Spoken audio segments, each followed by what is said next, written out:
Et si dormir 8 heures ne suffisait pas? Et si ce n'était pas la quantité, mais la qualité du sommeil qui faisait une vraie différence? Et puis si votre lit n'était pas le problème, mais tout ce que vous y apportez en fin de journée. Il m'est arrivé de dormir longtemps et de me réveiller épuisé. Et d'autres fois, après une nuit plus courte, je me sentais étonnamment régénéré. Qu'est-ce qui a changé? C'est pas le nombre d'heures, mais la manière dont j'entre dans le sommeil et la manière dont la nuit va se passer. Et si au lieu de courir après le sommeil, on apprenait à l'accueillir? Dans cet épisode, on va découvrir des pratiques simples, naturelles et profondément efficaces pour transformer vos nuits et vos journées. Bonjour, je suis Christophe Rousseau, ingénieur, physicien, podcasteur, créateur du leadership holistique, écrivain, coach et apprenti druide. Et dans cet épisode, on va parler de sommeil, ce besoin vital si souvent négligé. Trop court, trop léger, trop agité, il nous laisse dans une fatigue chronique. Mais retrouver un sommeil réparateur, c'est pas un luxe, c'est une base. Alors aujourd'hui, on va comprendre ce qui abîme nos nuits, comment explorer les leviers pour les améliorer et retrouver le plaisir de se réveiller reposé, clair et vivant. Alors on y va, c'est parti. Alors pourquoi le sommeil est-il crucial? Alors d'un point de vue physiologique, le sommeil c'est une phase active de réparation. Durant les phases profondes du sommeil, le corps libère des hormones essentielles comme le GH, l'hormone de croissance, qui stimule la régénération cellulaire. Ça répare les micro-lésions musculaires et renforce le système immunitaire. C'est aussi le moment où les organes se mettent en repos actif pour optimiser leur fonctionnement. Pendant le sommeil, en particulier durant la phase de sommeil paradoxal, le cerveau trie, classe et consolide les apprentissages de la journée. Il élimine également les déchets métaboliques produits par l'activité neuronale grâce au système lymphatique, ce qui contribue à la clarté mentale au réveil. Et puis, le sommeil joue un rôle crucial dans la gestion du stress et de la régulation émotionnelle. Un bon sommeil améliore la résilience face aux événements du quotidien. À l'inverse, le manque de sommeil ou un sommeil de mauvaise qualité va amplifier l'anxiété, diminuer la tolérance à la frustration et fragilise l'équilibre émotionnel. Privé de sommeil, on devient une version réduite de soi-même. Alors, quels sont les dangers d'un sommeil perturbé? Premièrement, c'est une fatigue chronique et une baisse d'énergie vitale. Même après une nuit complète, je mets des guillemets parce que ça peut être une bonne nuit de 6 heures, de 7 heures de sommeil, mais de mauvaise qualité. Un sommeil de mauvaise qualité va laisser une sensation de vide, de lenteur physique, de motivation en berne. Le corps n'a pas eu son vrai moment de récupération. C'est aussi une difficulté de concentration, de l'irritabilité, de l'anxiété accrue, parce que le cerveau privé de bon sommeil, de sommeil de qualité, va fonctionner en mode brouillard. Il peine à trier les priorités, il réagit plus fortement au stress quotidien, il va déclencher plus facilement des réactions émotionnelles excessives. Et ça affecte la mémoire, la prise des décisions et les relations interpersonnelles. Et puis, ça peut aussi augmenter des risques accrus de troubles de la santé. Le diabète, premièrement, le manque de sommeil perturbe le métabolisme du glucose et va augmenter la résistance à l'insuline. L'obésité, le sommeil influence les hormones de la faim, la gréline et la leptine, ce qui va augmenter les fringales, les maladies cardiovasculaires, la pression artérielle reste plus élevée en cas de sommeil insuffisant et le cœur n'a pas son temps de récupération naturelle. Dormir mal, c'est comme laisser tourner un moteur toute la nuit sans pause. Il s'use, il surchauffe et finit par tomber en panne. Et si dormir devenait un acte de résistance face à la vitesse du monde? Et si la vraie performance ne se mesurait pas à la quantité de travail, mais à la qualité de récupération? Une étude de l'Université d'Oxford de 2022 révèle que 35% des adultes dorment moins que les 7 à 9 heures recommandées. La durée moyenne du sommeil est tombée à seulement 6 heures par nuit. Une carence chronique presque banalisée qui affaiblit progressivement le corps et l'esprit. Et c'est pas par manque de volonté, mais c'est un excès de sollicitation, de tension ne relâchée, de nuits envahies par des écrans et des pensées. La nouvelle perspective se pose ainsi, et si dormir devenait un choix conscient, un retour à soi, un soin quotidien de notre énergie vitale? Alors moi, mon histoire autour du sommeil, elle est compliquée. Ça fait des années que, alors je suis un migraineux chronique, enfin j'étais un migraineux chronique, hem et je pouvais me coucher le soir, fatigué mais sans plus et me réveiller le lendemain matin avec un mal de tête, une migraine et complètement fatigué. Comme si la nuit, non seulement je m'étais pas reposé, mais en plus j'avais fait des choses, des activités qui m'auraient encore plus fatigué et provoqué des migraines. Donc autant vous dire que c'était compliqué et pendant longtemps, j'ai pris des médicaments pour pouvoir survivre. Ça a été pendant des années et des années et des années, jusqu'à ce qu'on me conseille de faire un test, de faire tester mon sommeil. Je suis allé voir le médecin généraliste pour lui expliquer un peu les symptômes et il m'a dit: «Oui, en effet, ça vaudrait la peine de tester votre sommeil. Peut-être que vous souffrez d'apnée du sommeil». Heu, L'apnée du sommeil, en gros, c'est que pendant la nuit, on s'arrête de respirer pendant des périodes prolongées, hein, de 30 secondes, voire jusqu'à 1 minute parfois, de manière incontrôlée et c'est extrêmement dangereux parce que, ben, on peut s'arrêter de respirer complètement, dans certains cas extrêmes. Mais surtout, c'est que, bah, en fait, du coup, on oxygène moins le cerveau parce qu'on respire pas suffisamment et ça peut avoir des conséquences graves. En tout cas, les symptômes, c'est la fatigue, les migraines et cetera. Donc j'avais les symptômes de la personne qui fait de l'apnée du sommeil, heu et en fait, après test, il s'est avéré que alors je ne faisais pas de l'apnée, c'est-à-dire que j'arrêtais pas de respirer, pendant des périodes longues. Par contre, je fais de l'hypopnée, c'est-à-dire que, mon rythme respiratoire baisse trop bas, donc il s'arrête pas, mais en tout cas, il descend en dessous d'une certaine limite qui fait qu'en effet, mon cerveau ne s'oxygène pas assez. Ce qui a les mêmes effets, hein, finalement. Alors ils sont moins graves dans le sens où moi je risque pas de m'endormir, de pas me réveiller. Mais par contre, les effets de la fatigue, des migraines et cetera, du sommeil de très mauvaise qualité, l'hypopnée en est la cause.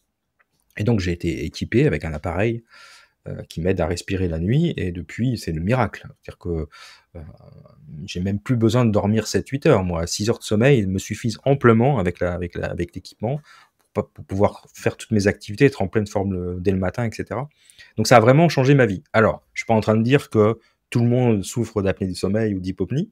Ça peut être un des symptômes, si vous êtes fatigué, mais il y a peut-être d'autres choses, derrière. Mais ça peut être intéressant de faire tester son sommeil, si on a des symptômes de ce type-là. Donc c'est aussi pour illustrer l'importance du sommeil sur le reste de la journée. Parce que moi, enfin, pendant des années, j'ai dû prendre, des médicaments, des drogues fortes, hein, des choses très, très puissantes pour pouvoir vivre une vie quasi normale, parce que mes nuits n'étaient pas réparatrices et parce que ça me provoquait des migraines tellement de manière chronique et forte que je ne pouvais pas fonctionner normalement. Hem, Puis après il y a toute l'histoire de l'habitude aux médicaments, les addictions et cetera. Ça c'est un autre c'est pas le sujet. Le sujet aujourd'hui, c'est le sommeil et l'apnée ou l'hypopnée, sont des concepts qui sont intéressants à explorer si jamais vous avez des symptômes comme je viens de les décrire. Maintenant si c'est plutôt des insomnies, qui sont liées au stress, soit c'est des problèmes d'endormissement, soit c'est des problèmes de réveil au milieu de la nuit où on a des insomnies qui vont durer 1 heure ou 2 heures. Là, c'est plus en lien avec la gestion du stress et des émotions et c'est ça qu'on va aussi explorer dans la suite de l'épisode. Alors les facteurs qui influencent le sommeil. Déjà la question que je poserais c'est si vous souffrez d'insomnie, c'était pas le problème en fait en soi, c'est plutôt un message de votre corps. Premièrement, regardez tout ce qu'il y a votre environnement de sommeil. Heu, Est-ce que votre chambre est devenue un bureau ou une salle de jeu ou une salle de cinéma? Alors qu'en fait ça devrait être un sanctuaire. La lumière, le bruit, la température influencent directement la capacité du corps à se détendre. Donc pas d'écran, pas de télé, pas de rien. La chambre, c'est juste le sanctuaire pour dormir.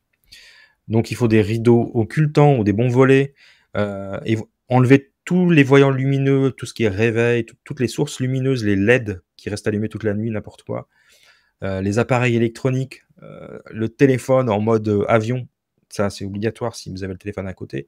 Moi, je mets mon téléphone à côté de moi parce que je l'utilise comme réveil, mais je le mets en mode avion. Je coupe le wifi, je coupe tout. Ça va permettre déjà un endormissement plus rapide et des nuits plus stables. mais ça peut ne pas suffire. Hem Et la question que j'aimerais poser, qui est un peu provocante, c'est si vous changiez votre chambre au lieu de changer de médicament? Peut-être que votre lit, il n'est pas orienté dans le bon sens. Peut-être que votre chambre, il y a des choses à revoir sur le dans le f il y a plein de choses, hein, le feng shui, la géobiologie, voilà, c'est des pistes, hein. Mais si vraiment vous avez des gros problèmes de la géobiologie, ça peut apporter beaucoup de réponses, hein. Votre sommeil peut être bien perturbé en fonction de l'orientation de votre lit, des lignes, d'énergie qui passent dans votre chambre et cetera. Donc ça peut être quelque chose à explorer. Le rythme circadien, est-ce que vous avez entendu parler de ça, le rythme circadien? C'est notre horloge biologique interne. Elle est synchronisée avec le lever et le coucher du sommeil du soleil, pardon, lapsus révélateur. Le lever et le coucher du soleil. L'exposition à la lumière artificielle le soir, notamment la lumière bleue, ça va tromper le cerveau, qui va retarder la sécrétion de mélatonine, qui est l'hormone qui permet de dormir, hein, qui est l'hormone du sommeil. Donc, tamiser vos lumières après 20 heures et éviter les écrans. Utilisez des filtres nocturnes, hein, les filtres qui filtrent la lumière bleue. Moi, mes lunettes ont un filtre bleu, hein, pour pas que pour ça, mais en particulier pour ça. Hem Et puis vous pouvez utiliser des lumières tamisées dans votre chambre, des choses un peu douces, avant de vous endormir, en lisant quelques pages, par exemple, plutôt que de regarder des écrans. Un troisième élément important, c'est les habitudes alimentaires. Le système digestif, il n'est pas fait pour travailler toute la nuit. Un repas trop riche, trop sucré va augmenter la température corporelle, il va solliciter l'organisme, alors que c'est le moment où il doit ralentir. Donc c'est bien de manger tôt. Alors je sais qu'en France, on n'a pas cette habitude de manger très tôt. En Suisse ou en Allemagne, par exemple, on mange à 18 heures et c'est plutôt une bonne chose. De manger le plus tôt possible, entre 18 et 19. Bah, en tout cas, pas après 20 heures.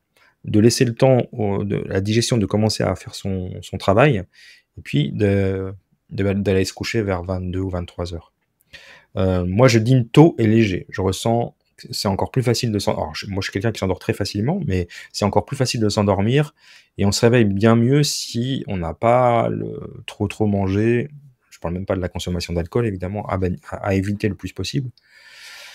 Mon corps n'est plus en train de digérer alors qu'il devrait dormir.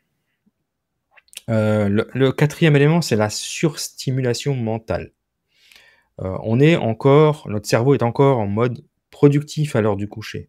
Surtout si on est sur les réseaux sociaux, si on regarde nos emails à la dernière minute, si on regarde des séries télé très, stimulantes, très stressantes, très, haletantes, tout ça, ça va retarder la mise au repos du mental. Donc, moi j'éteins les écrans 1 heure avant de me coucher. Je prends 10 minutes pour respirer, écrire.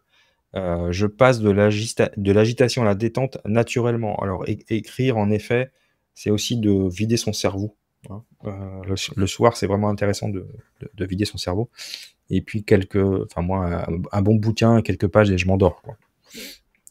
La lecture, c'est quand même le truc le mieux pour s'endormir bien. Et si au lieu d'endormir le symptôme, on écoutait ce que nos mauvaises nuits veulent nous dire? Passons à quelques, trucs pratiques simples pour un sommeil régénérant. La magie du sommeil ne commence pas au moment où on ferme les yeux, mais bien avant. Premièrement, je vous propose de créer une routine nocturne apaisante.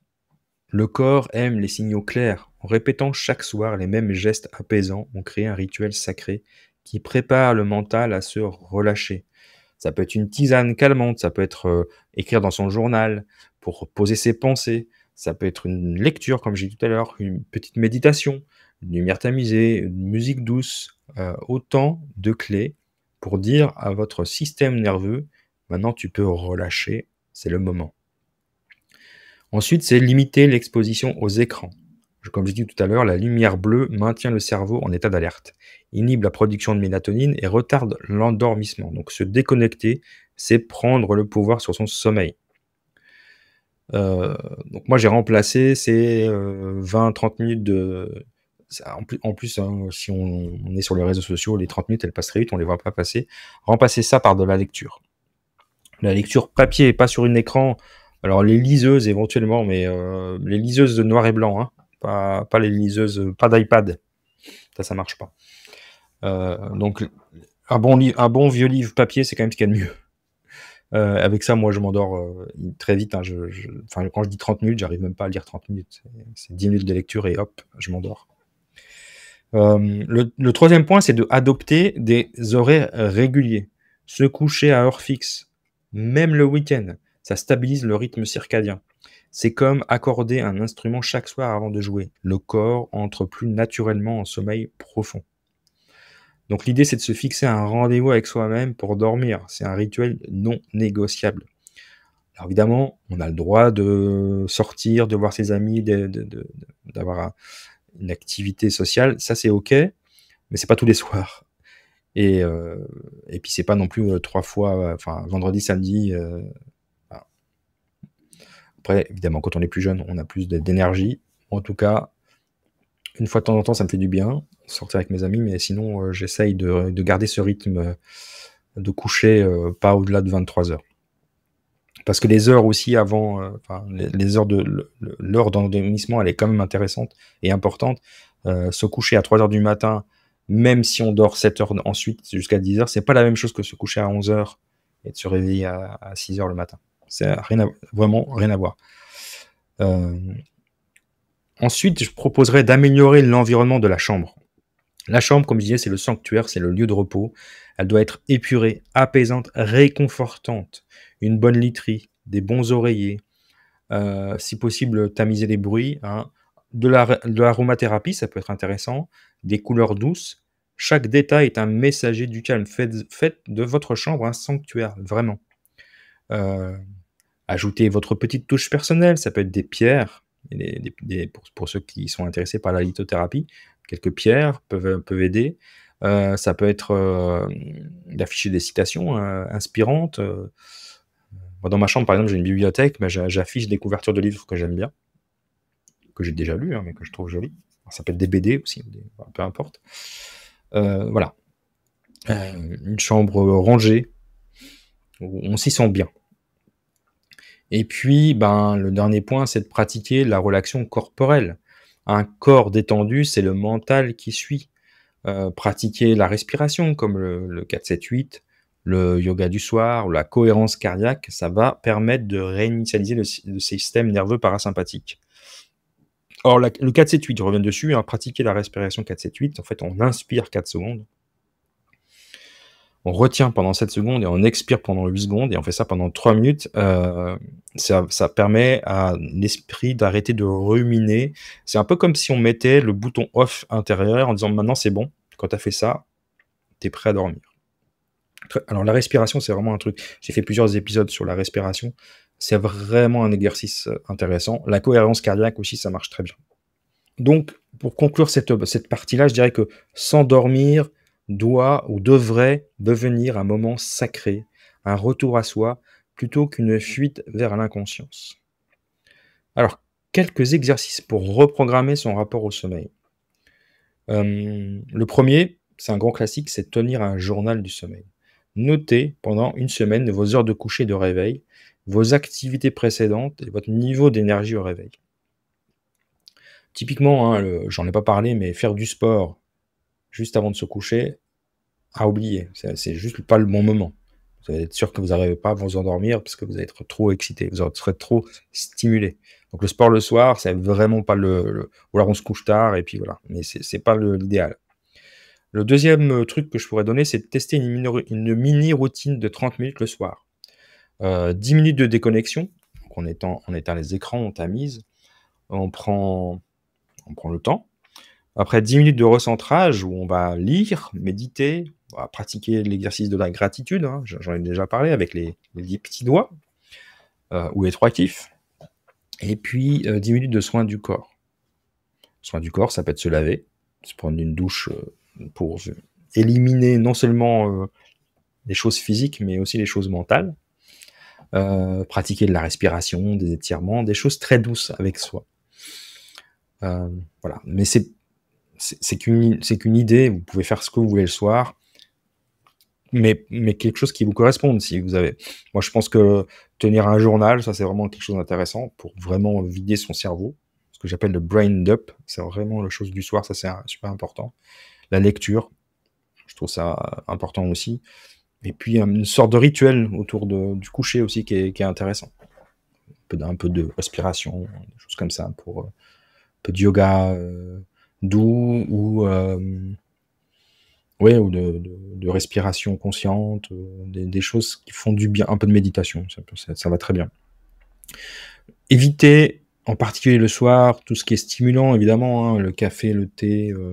Alors le chocolat, c'est aussi un stimulant, mais un petit carré de chocolat, il faut plutôt le prendre à 20h qu'à 22h ou 23h. Les écrans, ça c'est évidemment le pire truc. Tout ce qui vole le sommeil, en fait, et qui sont consommés trop tard. Préférez des tisanes ou des boissons sans excitants si vous avez besoin de vous hydrater. Alors, personnellement, moi, je peux pas trop m'hydrater parce que sinon, je me lève 4 fois dans la nuit pour faire pipi, donc ça, c'est encore un autre sujet. Mais ça, c'est propre aux hommes de mon âge, n'est-ce pas? Mais mesdames et messieurs, en tout cas, si vous pouvez vous faire une bonne tisane, faites-le si ça vous fait du bien. Moi, je consomme aussi, j'en ai parlé, hein, des champignons. Les champignons adaptogènes qui sont conseillés le soir, c'est le reishi. Vraiment, ça, c'est un excellent champignon pour augmenter la qualité du sommeil. Voilà. Essayez des outils qui vont favoriser l'endormissement. Hein, les outils maintenant, comme des applications comme Calm, Insight Timer, des bruits de nature, ou des bruits blancs aussi. Il y en a, alors j'ai jamais essayé, hein, mais les couvertures lestées, pareil que les couvertures qui sont très très lourdes, ça permet de mieux dormir. Ça marche mieux l'hiver que l'été, hein, à voir. Mais en tout cas, d'éliminer toute source de bruit et de vraiment trouver ce qui fait que vous allez dormir le mieux possible. Pour conclure, la qualité de vos journées dépend de vos nuits. Mieux dormir n'est pas une question de chance, mais une série de choix simples et puissants. On n'a pas besoin de bouleverser sa vie, mais juste de poser chaque soir un geste de plus vers le repos. Un écran éteint, une lumière tamisée, une respiration consciente. Déjà, notre corps se met à relâcher, notre esprit à souffler. Ce sont les micro-habitudes répétées dans la douceur qui génèrent en profondeur un sommeil régénérant. C'est pas de la magie, c'est biologique. Et surtout, ça coûte rien, déjà, et c'est accessible à tout le monde. Donc le sommeil n'est pas un luxe, c'est une clé de transformation. Quand on prend soin de nos nuits, on se réveille avec une énergie nouvelle, une clarté intérieure, une stabilité émotionnelle. Le sommeil, c'est bien plus qu'une pause, c'est une renaissance quotidienne. Dans le druidisme, la journée ne commence pas le matin au réveil, la journée commence le soir au coucher. Et je trouve que c'est extraordinaire comme idée parce que si on considère que notre journée va commencer le soir quand on va se coucher et pas le lendemain matin, on va justement se mettre dans cet état d'esprit de comment bien commencer sa journée. Bien commencer sa journée, c'est déjà régénérer son corps et son esprit avec un très bon sommeil. Et on met en place les routines qui permettent de se régénérer pendant la nuit pour continuer cette journée avec le réveil et la journée productive du lendemain. Mais je trouve bien l'idée que j'adore cette idée du druidisme qui est qu'on commence sa journée le soir au coucher. Je trouve que ça résume bien l'état d'esprit de cet épisode. Alors le défi de la semaine. Choisis une des pratiques proposées et applique-la chaque soir pendant 7 jours. Et puis observe. Comment tu te sens au réveil? Est-ce que ça change ton humeur, ton état d'esprit, ta patience? Comment voilà. Est-ce que ça a un impact? Et peut-être que ça ne sera pas la bonne activité, mais je pense que celle que je t'ai conseillée aujourd'hui, il y en a pas mal qui devraient aider quand même. Mais ne fais pas tout. Alors, si tu peux tout faire, déjà organiser ton sommeil avec ces 30 minutes de préparation, même 20 minutes ou même 10 minutes suffisent des fois. Tu verras la différence avec la qualité du sommeil. Et puis partage tes expériences, tes découvertes sur les réseaux sociaux du leadership holistique. Ça me fait toujours plaisir de te lire.